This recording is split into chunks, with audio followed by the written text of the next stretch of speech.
Hello viewers, मैं आप सभी का वेलकम करता हूं मेरे इस यूट्यूब चैनल पर। और आज मैं आप सभी को बताऊंगा फ्यूचर इंडेफिनिट टेंस। ठीक है, तो ये वीडियो आपके लिए इंपॉर्टेंट हो सकती है अगर आप फ्यूचर इंडेफिनिट टेंस को सीखना चाहते हैं। चलिए वीडियो को स्टार्ट करते हैं। सबसे पहले समझते हैं कि फ्यूचर इंडेफिनिट टेंस होता क्या है। ठीक है, फ्यूचर इंडेफिनिट की पहचान क्या है। तो देखो, फ्यूचर इंडेफिनिट टेंस की पहचान ये है कि कोई भी ऐसा सेंटेंस हो जो भविष्य के लिए बोला जा रहा हो। ठीक है, मतलब तुम वो काम कर नहीं रहे हो लेकिन तुम उस काम को करने के लिए बोल रहे हो। ठीक है, जैसे कि एग्जाम्पल में जैसे मैंने बोला, मैं कल खेलने जाऊंगा, तो तुम कल जाओगे खेलने के लिए, लेकिन तुमने वो सेंटेंस जो बोला है वो किसके लिए बोला है? भविष्य के लिए, कि तुम कल खेलने जाओगे।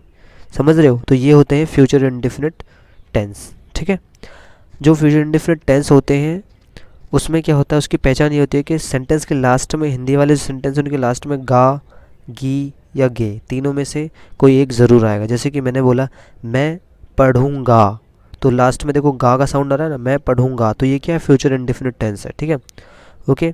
और कोई भी ऐसे सेंटेंसेस जो फ्यूचर के लिए हम बोल रहे हैं, जैसे कि कोई भी सेंटेंस जो तुम्हें ये बताए कि भविष्य के लिए बोला जा रहा है, वो तुम काम अभी नहीं करोगे। ठीक है, जैसे मैंने बोला मैं कल सोऊंगा, तो मैं ये क्या बोल रहा हूँ? ऐसे सेंटेंस बोल रहा हूँ जो भविष्य में मैं आगे चल के करूँगा लेकिन मैं अभी नहीं कर रहा हूँ।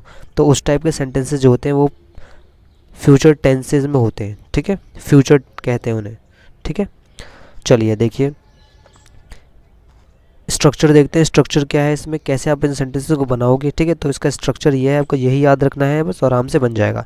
सबसे पहले सब्जेक्ट लगाएंगे, सब्जेक्ट लिखेंगे, फिर उसके बाद विल लिखेंगे, शैल। विल शैल दोनों में से कोई एक चीज़ का ध्यान दो, शैल हमेशा आई और वी के साथ आता है। जब भी सब्जेक्ट हमारा आई होगा या वी होगा, आई होगा या वी होगा, ठीक है, ये दोनों जब होगा सब्जेक्ट तो हम शैल लगाएंगे। और इन दोनों के अलावा यू वी नहीं, you, they, he, she, it, इन सभी के साथ आप विल लगाओगे। क्या लगाओगे? विल लगाओगे। ठीक है, मैं आशा करता हूँ आपको समझ में आ गया होगा कि विल किस में लगाना है और शेल किस में लगाना है। ठीक है, और विल शेल के बाद दोनों में से जैसे कोई एक लगा दोगे तब आप वर्ब की फर्स्ट फॉर्म लगाओगे और फिर ऑब्जेक्ट लिखोगे। ठीक है, चलिए अब हम समझते हैं कि सेंटेंस को बनाना कैसे है। हमने स्ट्रक्चर तो देख लिया है, सेंटेंस को बनाना सीखते हैं। ओके, तो यार वीडियो को लाइक करो, चैनल को सब्सक्राइब करो अगर आपको अच्छे से कुछ समझ में आ रहा है, सीखने को मिल रहा है तो। देखिए कैसे बनाएंगे। पहला सेंटेंस देखते हैं, मैं पढ़ूंगा। पहले क्या है? मैं पढ़ूंगा, तो स्ट्रक्चर देखो ऊपर लिखा हुआ, तो इसी के हिसाब से बनाएंगे। सबसे पहले सब्जेक्ट, सब्जेक्ट क्या है? मैं मतलब आई, तो आई लिख दिया। अब विल लगेगा या शैल? आई के साथ क्या बोलता है मैंने? शैल, तो आई शैल। ठीक है, आई शैल। फिर उसके बाद वर्ग की फर्स्ट फॉर्म क्या है? पढ़ूंगा मतलब पढ़ना, आई शैल स्टडी, तो STUDY बन गया सेंटेंस। ऑब्जेक्ट यहाँ पे है नहीं इधर, तो हम ऑब्जेक्ट नहीं लिखेंगे, आई शैल स्टडी बन गया। सिंपल, ऐसे बनाना है सेंटेंसेस। ओके, ऐसे ही सारे सेंटेंसेस बनाने हैं, बहुत ही सिंपल है, आप आराम से कर लोगे। तुम जाओगे, तो आप इसे कैसे बुलाओगे, बनाओगे इसे? तुम जाओगे, तो सबसे पहले सब्जेक्ट, सब्जेक्ट क्या है? तुम, तो लिखेंगे यू। यू के बाद विल या शैल क्या लगेगा? विल लगेगा, क्योंकि यू है। ठीक है, यू के साथ विल लगता है, तो यू विल।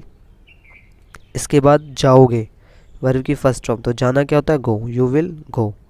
सिंपल बन गया सेंटेंस। नेक्स्ट देखिए। ठीक है, नेक्स्ट सेंटेंस क्या है? वह नहाएगा। क्या है? वह नहाएगा, तो लिखेंगे सब्जेक्ट से पहले सब्जेक्ट लिखते हैं हमेशा। ठीक है, तो वह क्या है? ही। नहाएगा, ही के बाद विल या शैल? ही के बाद लगेगा विल। ठीक है, ही विल। फिर उसके बाद वर्ब की फर्स्ट फॉर्म, वर्ब क्या है? नहाएगा, तो ही विल। नहाने को क्या कहते हैं? Bath, he will bath. ठीक है, ओके। चलिए अब हम देखते हैं नेक्स्ट सेंटेंस। तुम नाचोगे, तो आप इसे कैसे बनाओगे? तुम नाचोगे, तो ये भी बहुत सिंपल है। सबसे पहले सब्जेक्ट, सब्जेक्ट क्या है? तुम, तो लिखेंगे यू। फिर उसके बाद विल या शैल क्या आएगा? विल आएगा, तो यू विल। फिर उसके बाद वर्ब की फर्स्ट फॉर्म, वर्ब की फर्स्ट फॉर्म क्या है? नाचोगे, नाचना, तो you will dance, DANCE dance. ठीक है, तो बन गया सेंटेंस। ओके, तो इस तरीके से फ्यूचर इंडेफिनिट के सेंटेंस आपको बनाने हैं। मैंने आपको अच्छे से समझा दिया है। ये थे पॉजिटिव सेंटेंसेस, है ना, जिसमें हाँ की बात हो रही है, जैसे कि मैं पढ़ूंगा, तुम जाओगे। अब अगर नहीं आ जाए, मैं नहीं पढ़ूंगा, तुम नहीं जाओगे, तब आप कैसे बनाओगे उसे देखते हैं अब। ठीक है, तो यार वीडियो को लाइक, चैनल को सब्सक्राइब ज़रूर करें। देखिए इसका स्ट्रक्चर क्या है, बहुत ही सिंपल है। विल सेल के बाद बस नॉट लगाना है आपको, बस यही स्ट्रक्चर है, बहुत सिंपल है। तुम नहीं पढ़ोगे, तो सिंपल पहले सब्जेक्ट, तो सब्जेक्ट क्या है? तुम, तो लिखेंगे यू। फिर उसके बाद विल या शैल, तो क्या लगेगा? विल, यू के साथ विल लगता है। फिर उसके बाद लगाएंगे नॉट, क्योंकि यहाँ पे नहीं की बात कर रहा है, तो नॉट, यू विल नॉट, फिर उसके बाद वर्ब की फर्स्ट फॉर्म पढ़ोगे, ठीक है, पढ़ोगे मतलब study, you will not study, simple, ठीक है। तो इस तरीके से बनेंगे ये।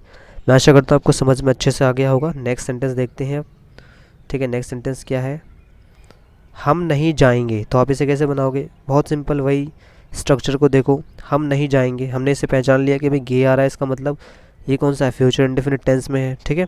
और ये फ्यूचर इंडेफिनिट में नेगेटिव वाला है, नॉट वाला, क्योंकि नहीं आ रहा है।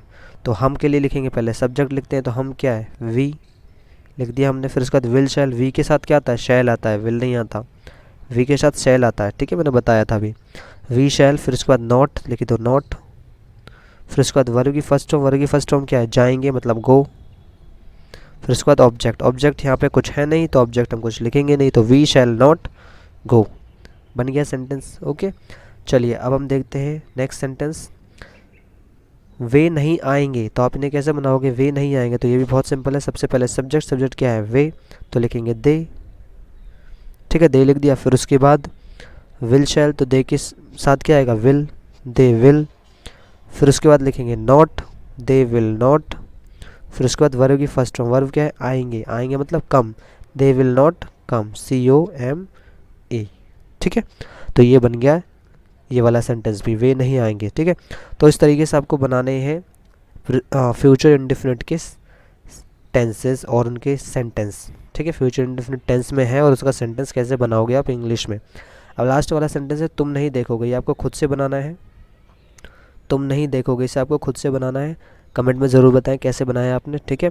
और वीडियो को लाइक, चैनल को सब्सक्राइब ज़रूर करें। अगर आपको अच्छे से समझ में आया तो यार प्लीज़ चैनल को ज़रूर सब्सक्राइब करें और वीडियो को पूरा ही देखें, जिससे आपको अच्छे से समझ में आए कि कैसे मैंने ये बताया है फ्यूचर इंडेफिनिट टेंस की पहचान क्या है, कैसा नेगेटिव सेंटेंस कौन सा होगा, पॉजिटिव कौन सा होगा, कैसे उसे इंग्लिश में बनाएंगे, ठीक है।